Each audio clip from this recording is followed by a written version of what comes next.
और तो मनुष्य देव में जाते और कौन से मनुष्य मोक्ष जाते? जो मनुष्य मुनि बन करके कठोर साधना करते हैं, तप करते हैं, वो मोक्ष को प्राप्त होते हैं। और जो मनुष्य मुनि भी बन जाते हैं और उतनी कठोर साधना नहीं कर पाते, जो मोक्ष के योग्य हैं, तो फिर वो स्वर्ग को जाते हैं।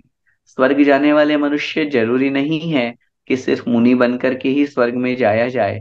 अगर कोई सदगृहस्थ में व्रतों का पालन करते हैं, सम्यक दर्शन को धारण करते हैं, तो वो भी स्वर्ग को प्राप्त होते हैं, देव बनते हैं। इसलिए मनुष्य से देव बनने का कम से कम योग्यता जो है, मिनिमम एबिलिटी, वो है सम्यक दर्शन। सम्यक दर्शन को धारण करना चाहिए, ताकि जब भी आयु बंध हो तो नियम से देवायु का हो। या फिर अगर हमारी शक्ति है, सैनन है, द्रव्य क्षेत्र काल भाव, चार चीजें यदि हमारे अनुकूल है, यदि हमारे शरीर में शक्ति है, वज्र ऋषभ नाराज सहनन है, यदि चौथा काल अवसर्पणिका चल रहा हो, वो समय हो, स्थान जो है बड़ा पवित्र पावन आर्यखंड हो, द्रव्य क्षेत्र काल भाव और भाव भी हमारे बहुत विशुद्ध हों, तो चारों अगर निमित्त बन जाएंगे, तो हो सकता है मुनि बन के उसी भाव से मोक्ष भी चले जाएं। तो इसलिए निमित्त का प्रभाव पड़ता है।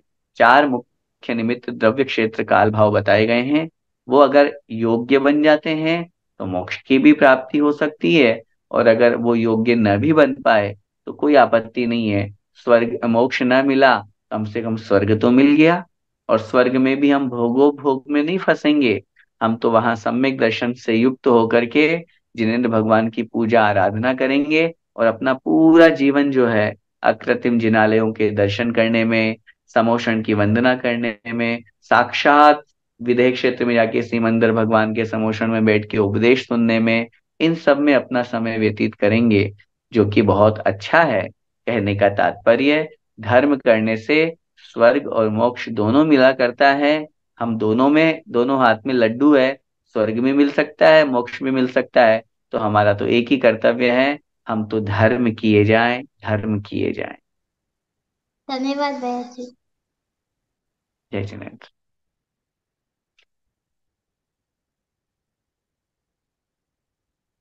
और किन्हीं महानुभाव का कोई प्रश्न?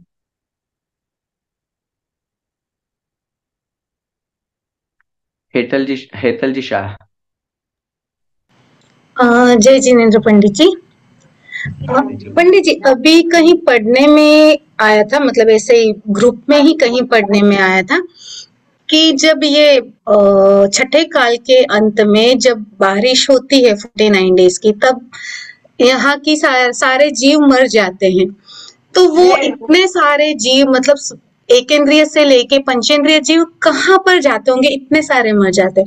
और उन दिनों तक, मतलब जब तक नई फिर से बारिश नहीं होती, नए जीव की मतलब नई वनस्पति की उत्पत्ति नहीं होती, तब तक कुछ युगल बच जाते हैं, ताकि वो ही युगल वापस आते हैं। तो ऐसा सच में है? देखिए, बिल्कुल सही आपने पढ़ा है। सबसे पहली बात तो ये है कि जब कुवृष्टियां होती है 7 7 प्रकार की 49 दिन तक, एक हम्म। कुवृष्टि 7 दिन तक होती है, तो 7 7 होती है, तो 49 डेज हो गए वहां पे। तो आम्ल की वर्षा, धूप की वर्षा, अग्नि की वर्षा, विष की वर्षा, जहर की वर्षा, इससे पूरी जो आर्यखंड है, पहली बात तो सब कुछ नष्ट नहीं हो जाता, सिर्फ आर्यखंड नष्ट होता है। हम्म।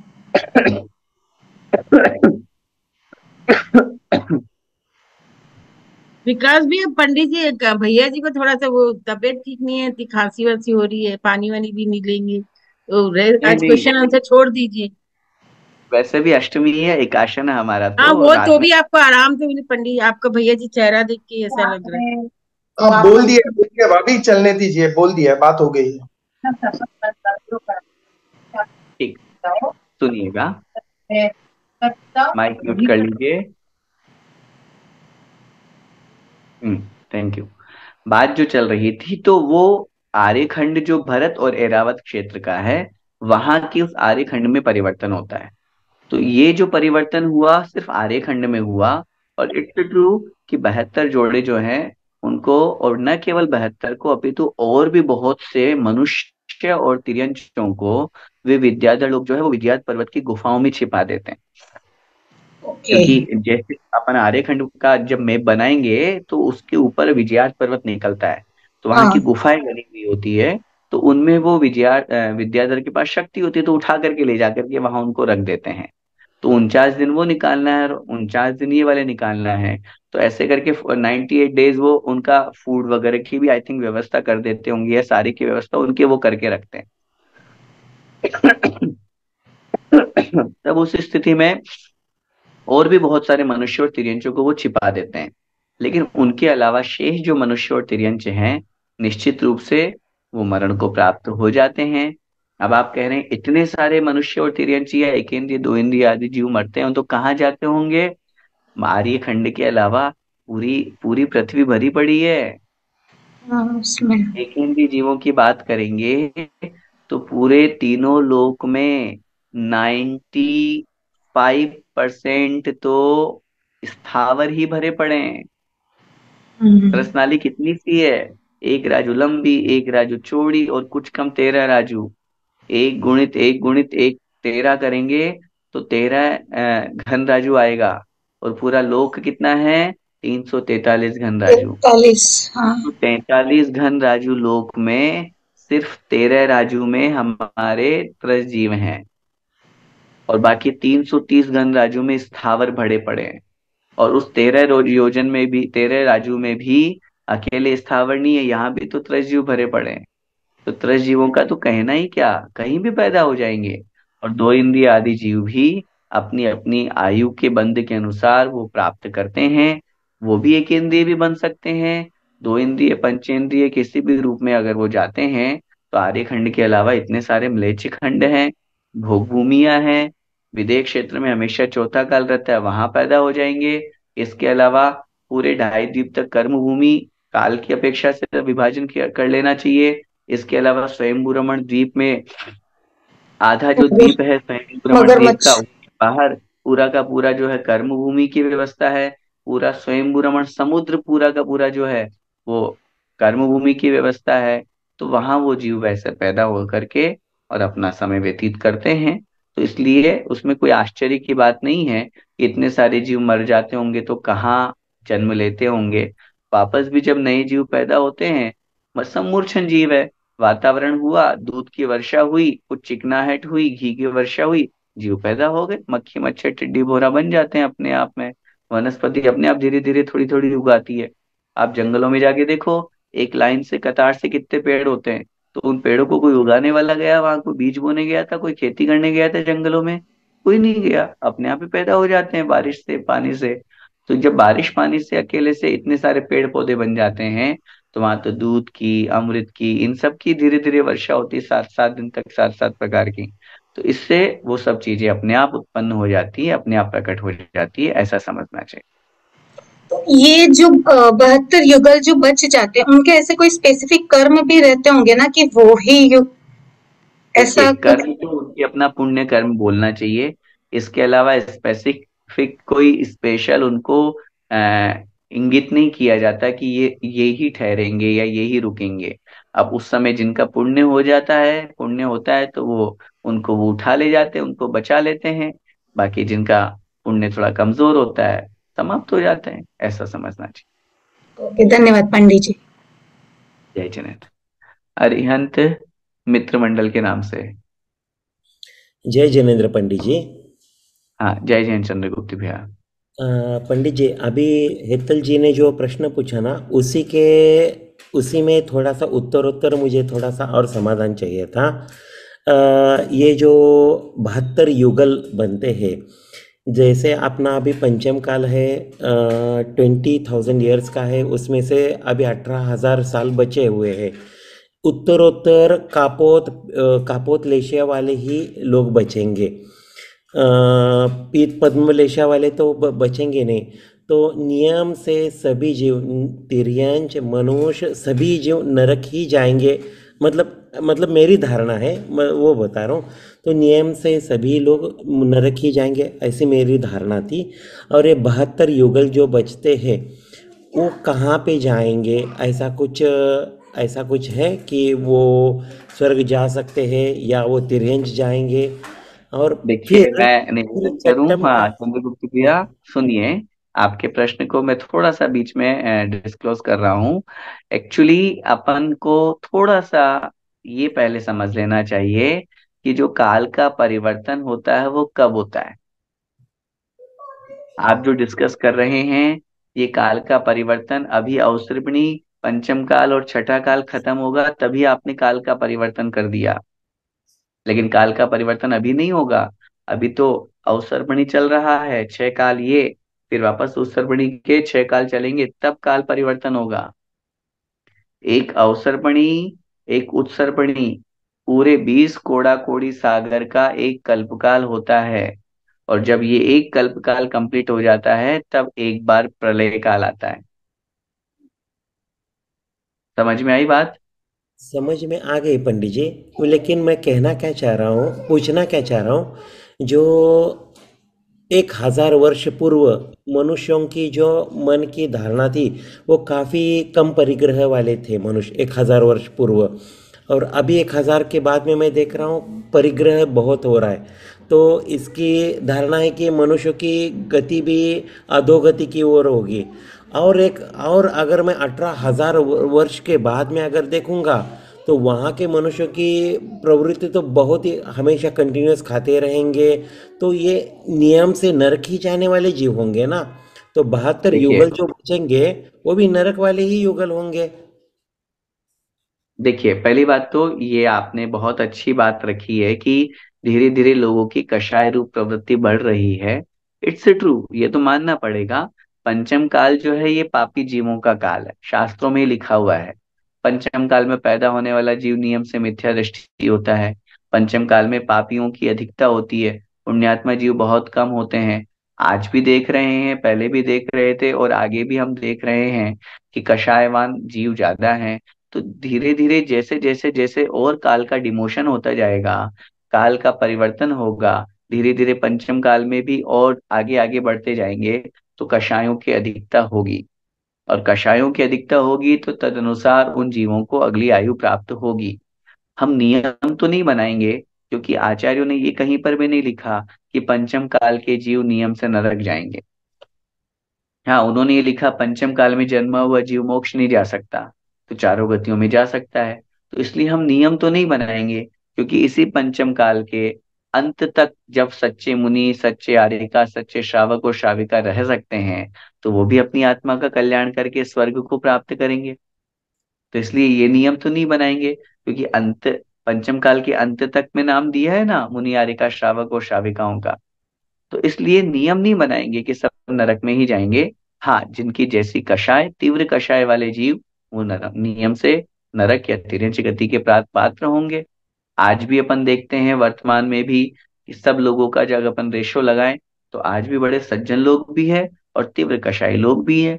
तो ऐसे ही धीरे धीरे आगे भी ऐसे ही लोग रहेंगे। इतना जरूर होगा कि सज्जन लोग कम होंगे, दुर्जन ज्यादा होंगे। दूसरी बात मैं आपसे निवेदन ये करना चाहता हूँ कि ये नियम मत बनाइए कि आज से 1000 साल पहले या 100 साल पहले हमारे सामने जो लोग थे उनकी कषाय कम थी, लोक प्रवृत्ति कम थी, आज ज्यादा है। ऐसा नहीं है, पहले भी थी, बस पहले संसाधन नहीं थे।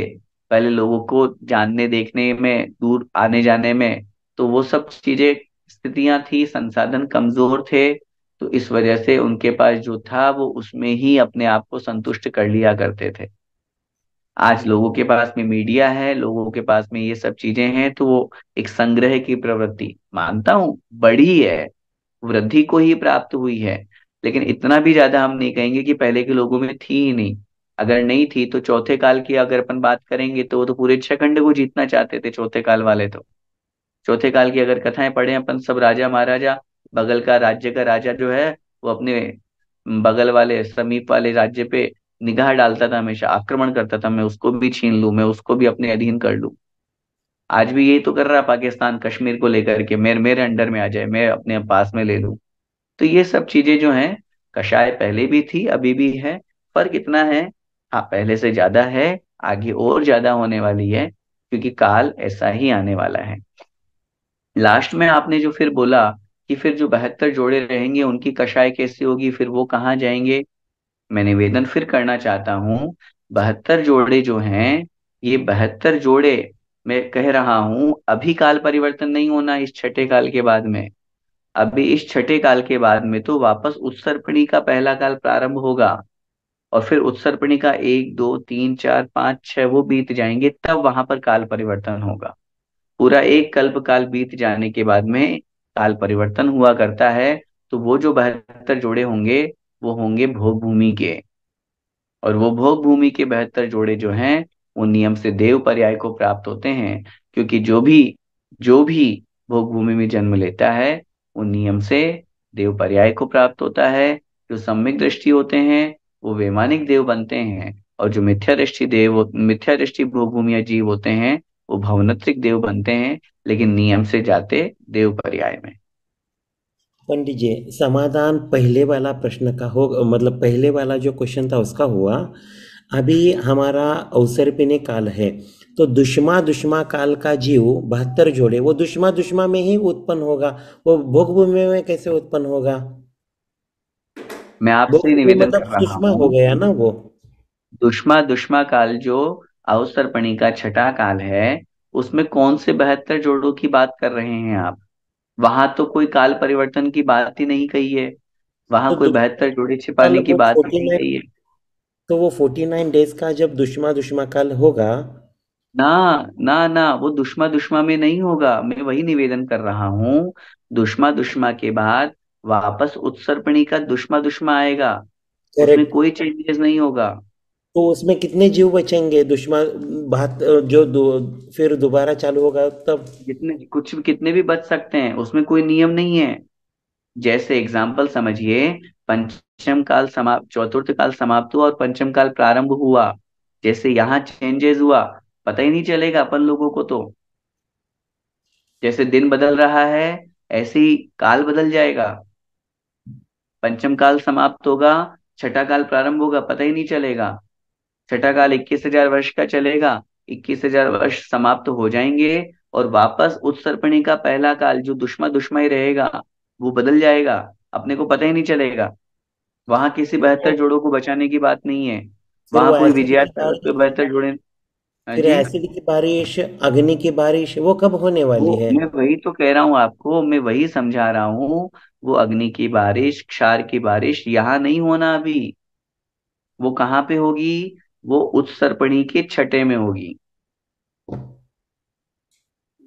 अवसर्पणी के छठे में नहीं।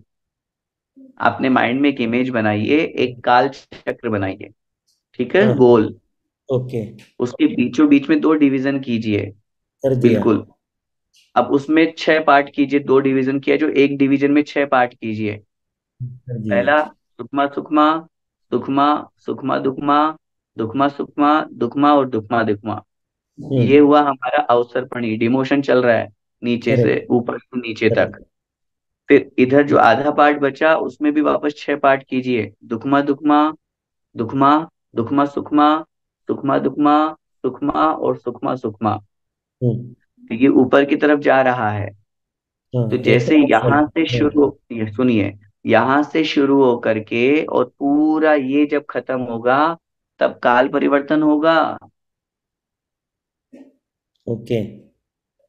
बीच में काल परिवर्तन नहीं होगा। ओके। अवसर्पणी से उत्सर्पिणी के जाने में काल परिवर्तन नहीं होगा, ओके। उत्सर्पणी से अवसर्पणी के जाने में काल परिवर्तन होगा।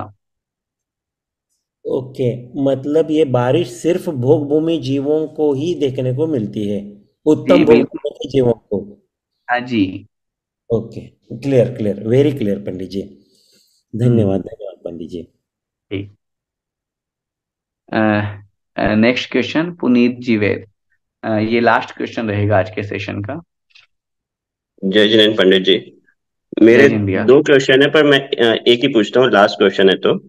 एक तो नहीं नहीं, आप लास्ट सेशन के लास्ट उम्मीदवार हैं कैंडिडेट है, अच्छा, ऐसा था मेरा। एक तो जो आज का अपना टॉपिक था संयम त्याग और तप, जो हम उत्तम संयम त्याग और तप की बात कर रहे थे, इसमें सब में छोड़ने की बात आई है, त्याग में भी छोड़ने की बात है, संयम में भी इंद्रिय संयम की बात आई है, और वीतरागता भी यही है कि सब चीज से राग छोड़ना है। तो ये सब छोड़ने की बात है, तो किसके लक्ष्य से छोड़ना है और ग्रहण क्या करना है, ये थोड़ा समझ में नहीं आ रहा है।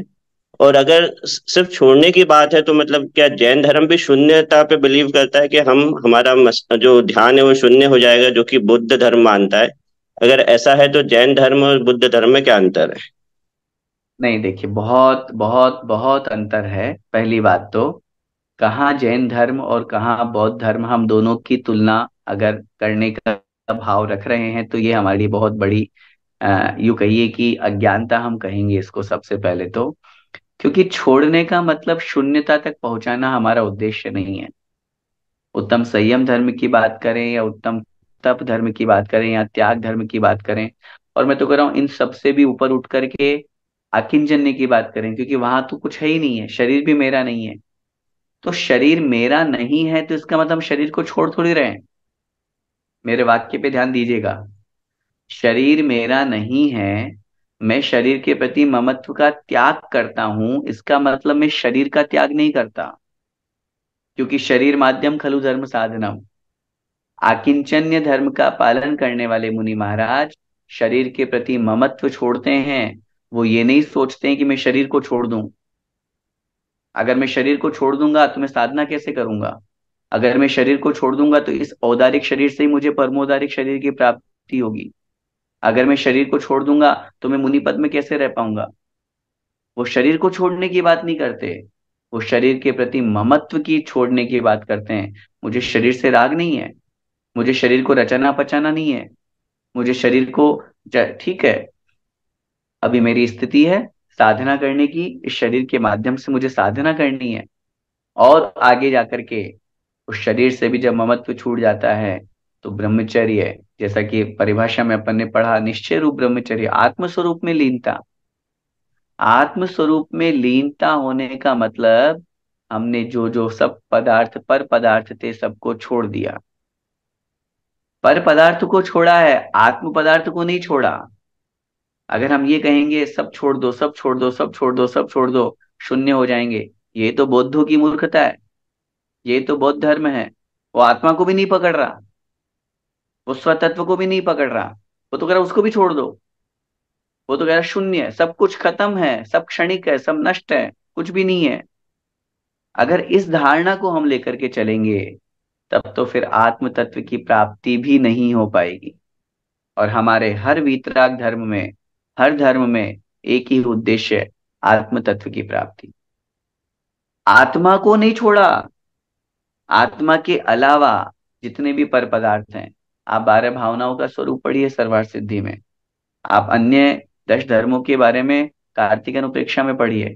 इन सब ग्रंथों में एक ही बात कही गई है, पर पदार्थ जो मुझसे भिन्न है, मुझसे किससे, मेरी आत्मा से भिन्न है।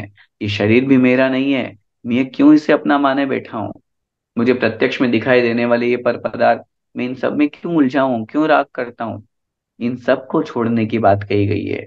लेकिन कहीं पर भी, किसी भी आगम में, किसी भी ग्रंथ में, किसी भी स्थिति में, किसी भी स्थिति में, और तो और शुक्ल ध्यान की स्थिति में भी, शुक्ल ध्यान की स्थिति में भी, शुद्धोपयोग की स्थिति में भी आत्म तत्व को छोड़ने की बात नहीं कही।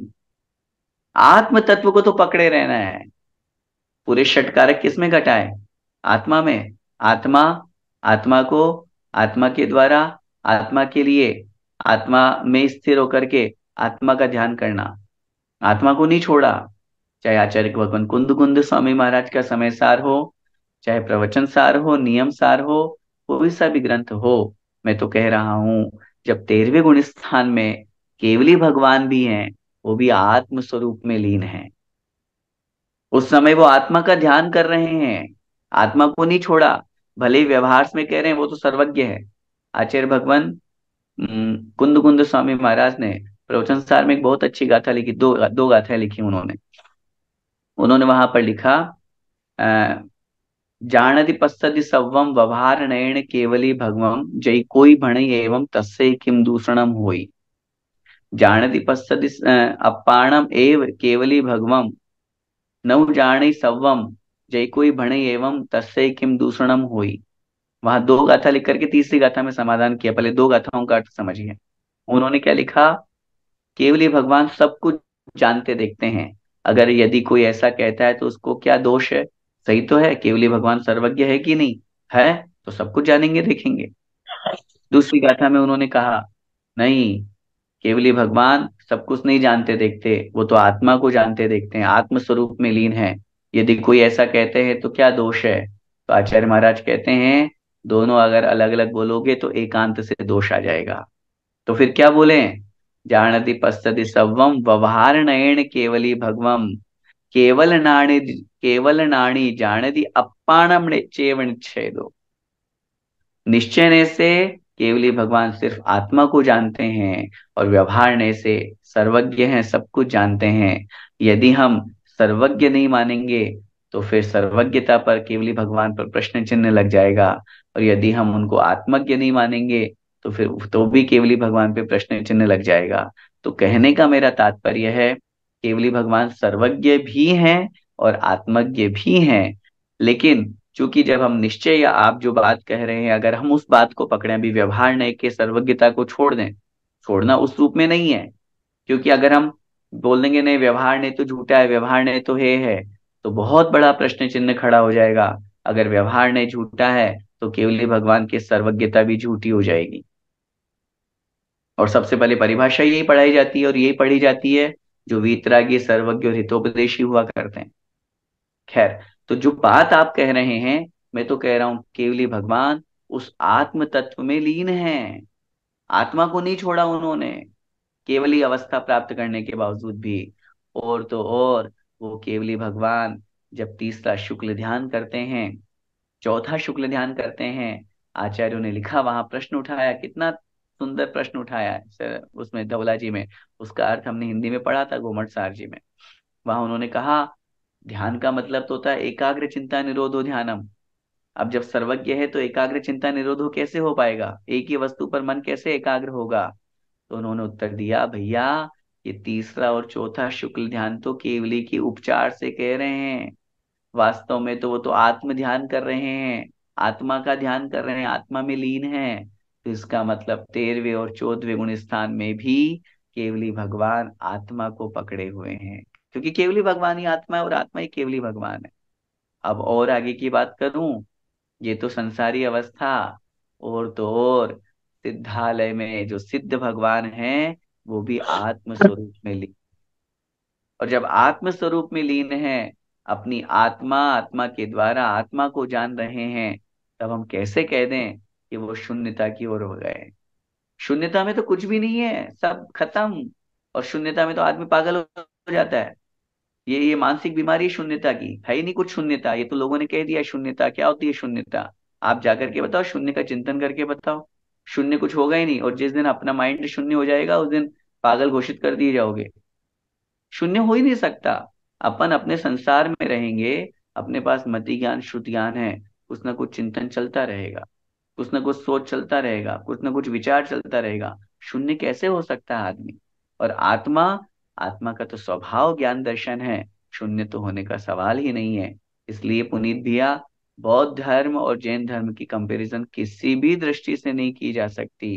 कहाँ वो तो अन्य सब पर वस्तुओं को, परिग्रह को, सबको स्वीकार करते हुए मुक्ति मान रहे हैं, और कहाँ अपन सब इन निर्ग्रंथता के पीछे बहुत बड़ा उद्देश्य है। गौतम बुद्ध स्वयं पहले दिगंबर बने थे, आप इतिहास पढ़ेंगे, वो दिगंबर थे, उनसे वो साधना सहन नहीं हुई, तब उन्होंने मध्यम मार्ग अपनाया। और वो खुद कहते हैं, गौतम बुद्ध के बहुत सारे उनके बौद्ध धर्मों के शास्त्रों को पढ़िए, वो खुद कहते हैं मध्यम निकाय, हम मध्यम मार्ग वाले हैं, उत्कृष्ट मार्ग वाले तो दिगंबर हैं। वो खुद इस बात को स्वीकार करते हैं। तो इसलिए किसी भी दृष्टि से शून्यवाद की तरफ हमारा धर्म नहीं है। हमारा दिगंबर जैन धर्म तो आत्मवाद की तरफ है, आत्म तत्व की तरफ है, आत्मा के कल्याण करने की तरफ है। और वही वास्तव में हमें हमें भी वही तक पहुंचाना है। और जितनी भी वस्तुओं का त्याग कराया जाता है, चाहे मद्य मांस का त्याग कराया जाए, जमीकंद का त्याग कराया जाए, रात्रि भोजन का त्याग कराया जाए, ये व्यर्थ नहीं है त्याग कराना। लोग कहते हैं अरे इनके त्याग करने से क्या होता है, आत्मा तो शुद्ध आत्मा तो खाती नहीं है। अरे भैया, जैसा खावे अन्न वैसा होवे मन, इनके त्याग करने से हमारी आत्मा की परिणति वैसी होगी। सत्य व्यसन का त्याग नहीं करता अंजन चोर, तो कहाँ से मोक्ष जाते? चले जाते वो भी, सब व्यसन करते करते आत्मा का ध्यान कर लेते? नहीं। त्याग का बहुत बड़ा महत्व है। इन सब के त्याग से धीरे धीरे धीरे धीरे पर वस्तुओं से राग कम होता है। अगर हम भोजन का त्याग करेंगे तो हमारे अंदर जो भोजन के प्रति राग भाव उत्पन्न होता है उसका त्याग होता है। हम साधना करेंगे तो भूख नहीं लगेगी। अभी हम सरवार सिद्धि का स्वाध्याय कर रहे हैं, उसमें आया है 22 परिचय जय मुनि महाराज करते हैं, क्षुधा परिचय जय। अब 3 दिन का ध्यान करना है महाराज को, और अगर उन्होंने क्षुधा परिचय जय नहीं किया, भूख को नहीं जीता, पहले उपवास नहीं किए, पहले त्याग नहीं किए भोजन का, कैसे साधना करेंगे, कैसे बहाने मुनि से बनेंगे? माँ बाप और वो दोनों बेटियां और उसके हस्बैंड और उसमें भी आपकी वो खाटू श्याम जी से उनका भाई। तो इसलिए त्याग का बहुत बड़ा महत्व है।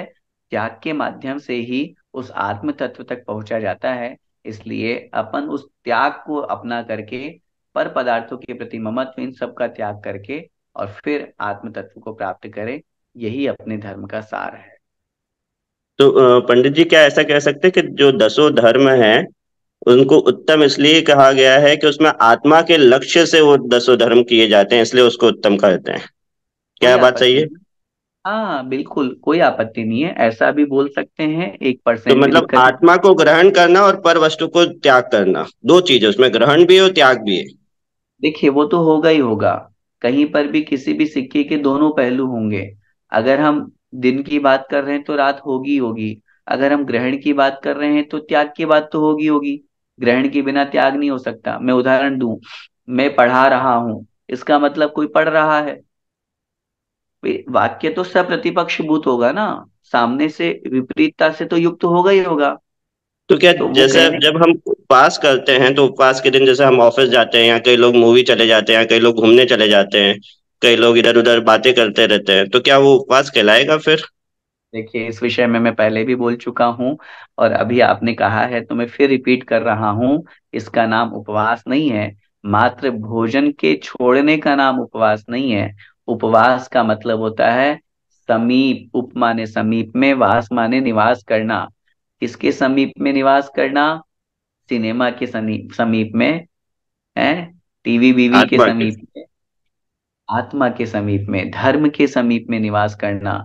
मैं नॉर्थ ईस्ट में जाता हूँ, गुवाहाटी तरफ, मुझे बहुत अच्छी परंपरा लगी वहां की। और भी अनेक स्थानों पे अब मैं देखने लगा हूँ ये परंपरा। जिस दिन जिन माताओं बहनों के उपवास होते हैं, उस दिन वो सुबह मंदिर आ जाते हैं और दिन भर मंदिर में रहते हैं, और शाम को मंदिर घर जाते हैं। वो घर पे पहले से कह के आ जाते हैं। और मंदिर में भी ऐसा नहीं कि बातें करते हैं फालतू की। हमने देखा स्वाध्याय करते हैं, माला फेरते हैं, कोई 3 घंटे 4 घंटे का विधान कर रहे हैं। भाई मुझे धर्म के समीप में रहना है। मैं घर जाऊंगा तो क्या होगा? फालतू में इधर उधर की बातें होंगी। मैं टीवी देखूंगा, मोबाइल चलाऊंगा, ऑफिस जाऊंगा। हमारे यहाँ रत्नगंडक शाहुकाचार में आचार्य भगवान समंत भद्र स्वामी महाराज ने स्पष्ट रूप से कहा है, उपवास के दिन हमें व्यापार नहीं करना, उपवास के दिन हमें हिंसा के कार्यों से दूर रहना है।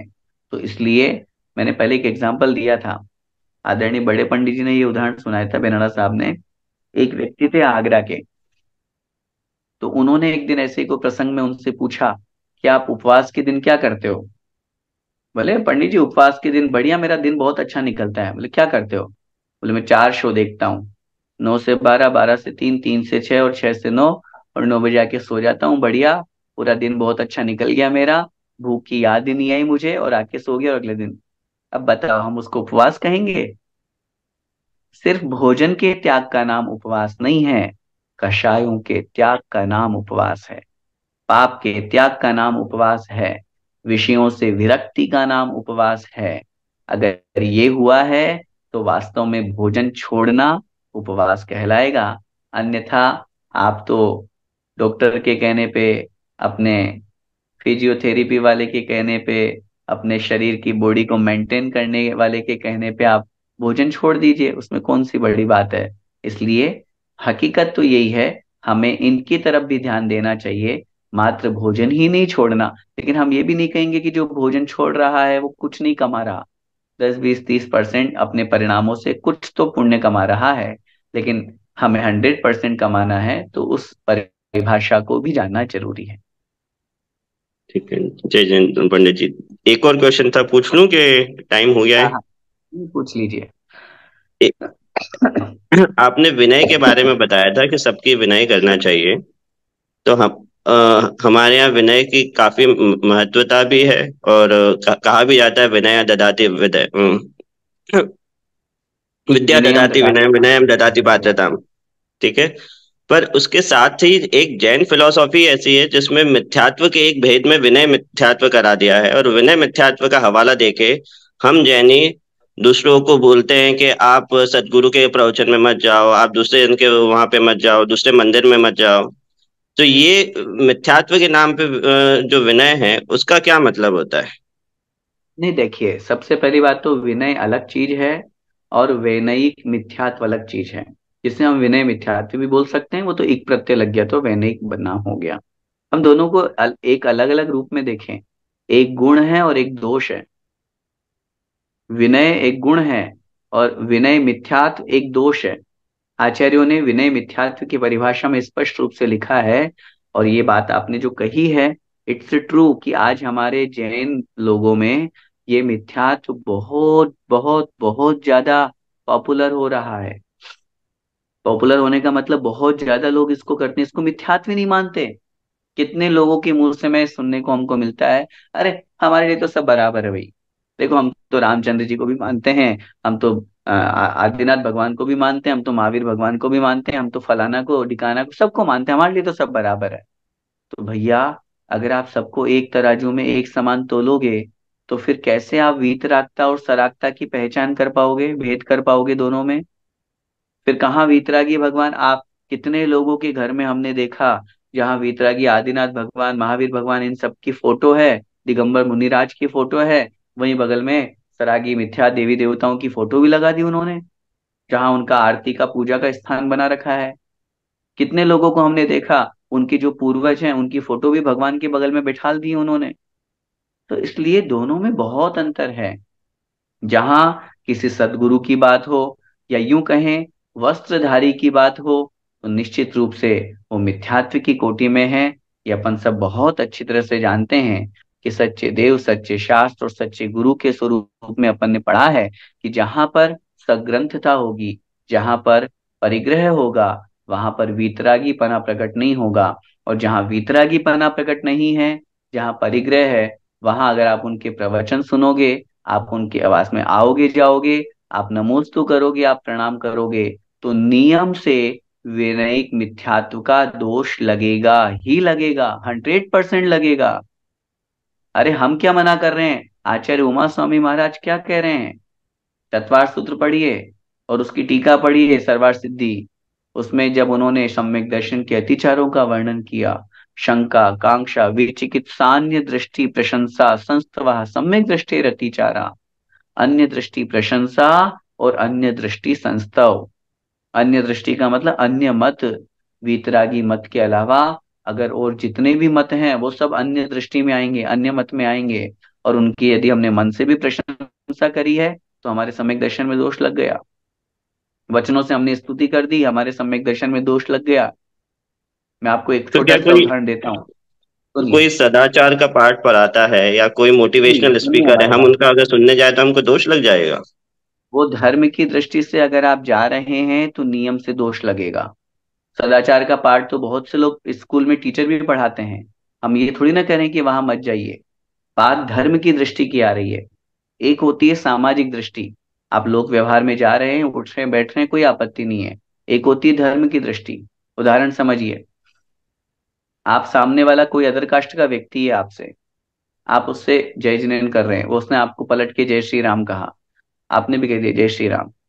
अभी वहां पर आपके अंदर धर्म की भावना नहीं आई है, ठीक है।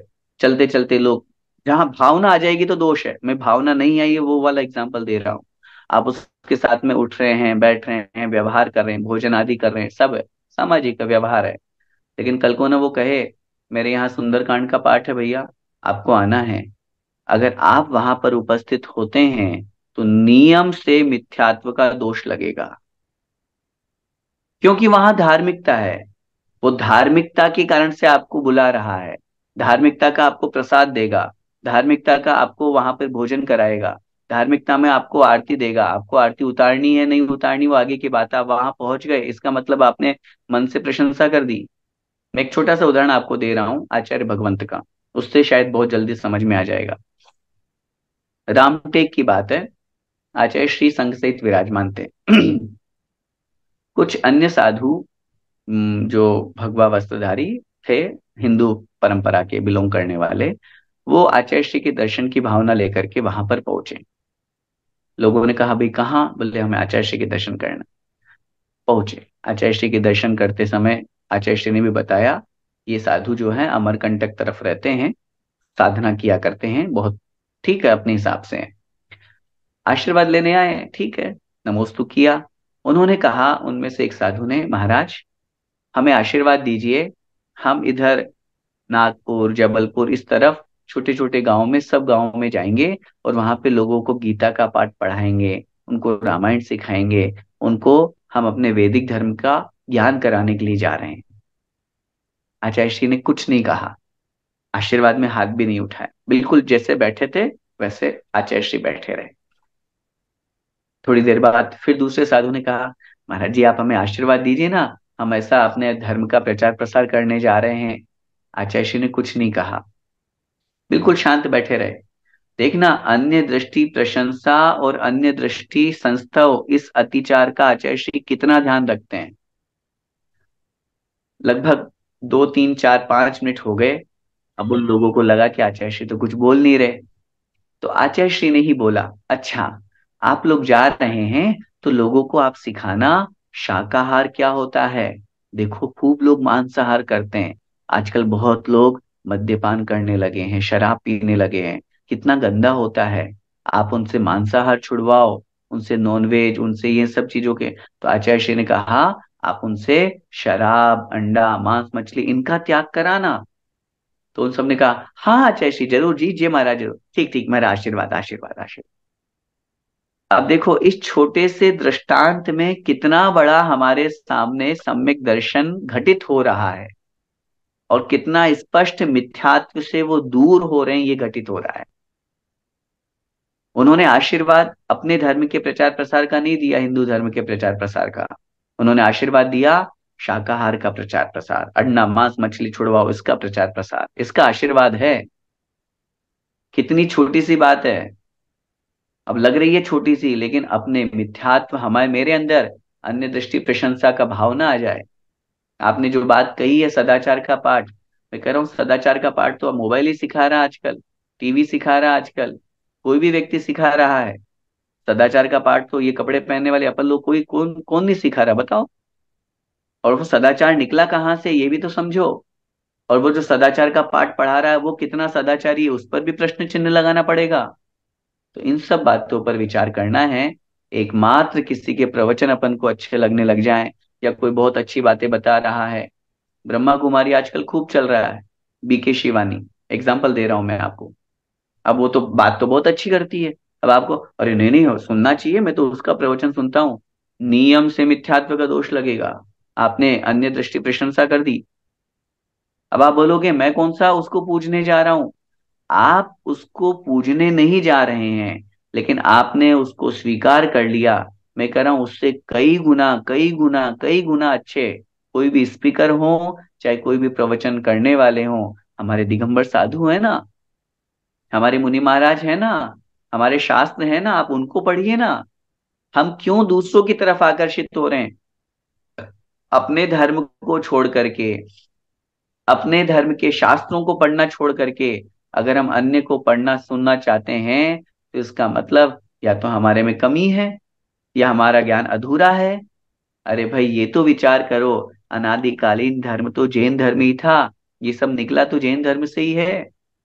ब्रह्मा कुमारी को भी निकले मुश्किल से 15 20 साल हुए हैं, अभी है क्या चीज, ये तो इनका सब माउंट आबू में हम देख करके आए थे, इनका स्थान पूरा परीक्षण करके आए थे। अभी मुश्किल से 15 20 साल हुए इनको।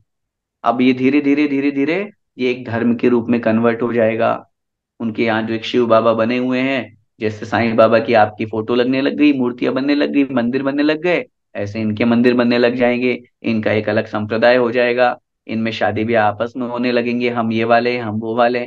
ये सब जितने भी जो थॉट्स होती हैं, जो व्यूज होते हैं, मत मतांतर होते हैं, ये धीरे धीरे जो है धर्म का रूप धारण कर लेते हैं। और धर्म के साथ में, अगर धर्म के निमित्त से अगर हम आते जाते हैं, प्रवचन सुनते सुनाते हैं, तो डेफिनेटली आचार्य भगवंत उमा स्वामी महाराज लिखते हैं, हमें अन्य दृष्टि प्रशंसा और अन्य दृष्टि संस्थाओं का दोष लगेगा, हमारे सम्यक दर्शन में दोष न लगे, ऐसा हमें प्रयास करना चाहिए। ठीक है पंडित जी, काफी टाइम हो गया आपका। जय जिनेन्द्र। जय जिनेन्द्र। आइए चिरवाणी स्तुति।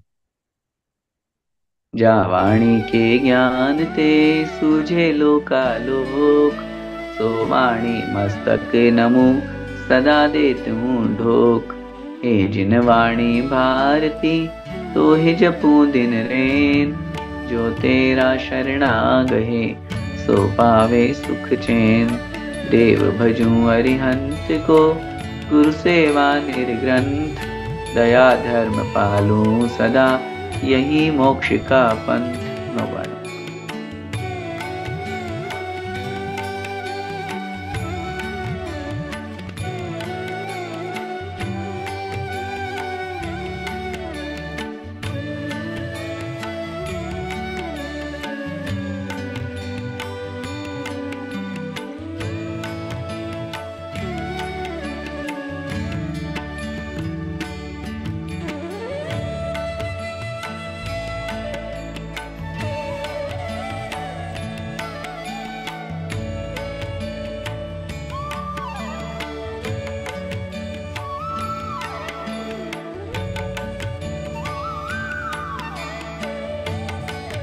द्वादशांग जिनवाणी माता की जय।